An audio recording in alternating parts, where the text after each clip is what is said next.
Red velvet cake എന്ന് പറയുമ്പോഴേ ഇപ്പോൾ സത്യം പറഞ്ഞാൽ ഭയങ്കര പേടിയാണ് കേട്ടോ. വേറൊന്നുമല്ല, ഡെക്കറേഷൻ്റെ കാര്യം അത് ഭയങ്കര ടാസ്ക്കാണ് കേട്ടോ. 2 മാസം മുന്നേ ഒരു വെഡ്ഡിങ് കേക്ക് ഞാൻ ചെയ്തിട്ടുണ്ടായിരുന്നു.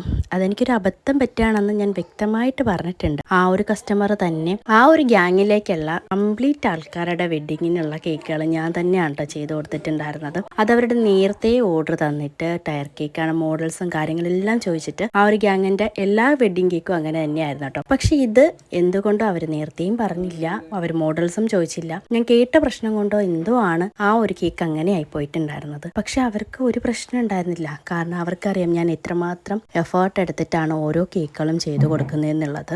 അന്ന് തൊട്ട് റെഡ് വെൽവെറ്റ് കേക്ക് എന്ന് പറയുമ്പോൾ എനിക്ക് ഭയങ്കര പേടിയാണ് കേട്ടോ. അപ്പോൾ ഈ ഒരു കേക്ക് കസ്റ്റമർ റെഫറൻസ് ഒന്നും പറഞ്ഞിട്ടുണ്ടായിരുന്നില്ല. 1 kg ആയിരുന്നു വെയിറ്റ്. കേക്ക് കുറച്ച് പരത്തിയിട്ടാണ് കേട്ടോ ചെയ്തിട്ടുണ്ടായിരുന്നത്. കേക്കിൻ്റെ ഫൈനൽ ലുക്ക് ഞാൻ ലാസ്റ്റ് കൊടുത്തേക്കാം. ഇന്നത്തെ വീഡിയോ ഇത്രയേ ഉള്ളൂ. അടുത്തൊരു കുട്ടി വീഡിയോ ആയിട്ട് കാണുന്നത് വരെ താങ്ക് യു ഫോർ വാച്ചിങ്.